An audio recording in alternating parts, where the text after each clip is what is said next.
এক হৃদয় বিদারক ঘটনা। ছোট বোনকে বাঁচাতে গিয়ে মৃত্যু বড় বোনের।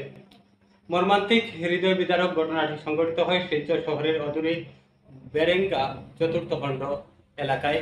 বাড়ির পাশে পুকুরে স্নান করতে গিয়ে 10 বছরের বোন ডুবে যাচ্ছে দেখে চিৎকার করে পাশে কাউকে না দেখতে পেয়ে নিজেই বাঁচাতে পুকুরে ঝাঁপ দেয় বড় বোন।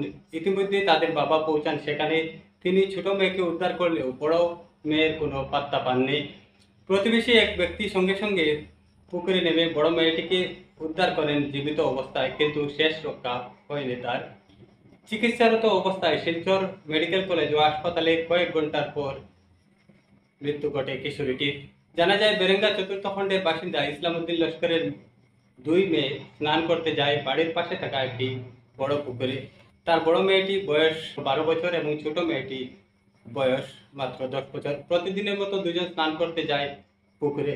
ছোট বোনটি জলে ডুবে যাচ্ছে দেখে বড় বোন অনেক চেঁচামেচি করলেও কাউকে না পেয়ে পুকুরে নেমে পড়ে। তাদের হাল্লা চিৎকার শুনে আশেপাশের লোকেরা সঙ্গে সঙ্গে ছুটে আসছেন ঘটনাস্থলে।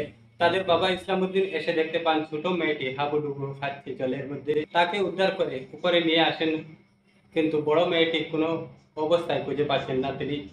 জলের মধ্যে বড়ি উঠা দেখে পাশের বাড়ির সাহসী রুমিম মজুমদার নামের এক ব্যক্তি সঙ্গে সঙ্গে জলে ঝাঁপ দিয়ে পড়েন। অনেক চেষ্টা করার পর জলের নিচ থেকে জীবিত অবস্থায় উদ্ধার করেন তিনি। অবস্থা গুরুতর থাকায় তাকে সঙ্গে সঙ্গে শিলচর মেডিকেল কলেজ ও হাসপাতালে নিয়ে যাওয়া হয়। তো কয়েক ঘন্টা চিকিৎসারত অবস্থায় থাকার পর কিশোরীটির মৃত্যু ঘটে শিলচর মেডিকেল কলেজ ও হাসপাতালে।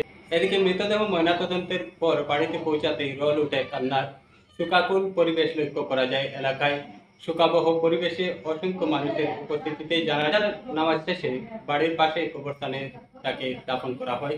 চতুর্থ খণ্ড বাগাটোপুর শিশু কন্যা 12 বছরের ইসলামউদ্দিনের সন্তান 12 বছরের শিশু কন্যা আকস্মিক দুর্ঘটনা হয়েছে। গতকাল প্রায় 1টা নাগাদ স্কুল সংলগ্ন একটি পুকুরে স্নান করতে গিয়ে জলে ডুবে যায়। সেখান থেকে শিলচর মেডিকেল কলেজে নেওয়া হয় এবং শিলচর মেডিকেল কলেজ গতকাল 5টা বাজায় ওনাকে মৃত্যু ঘোষণা করে। আজ ওনার সমাধির জন্য ওনার বাসভবনে আনা হয়েছে।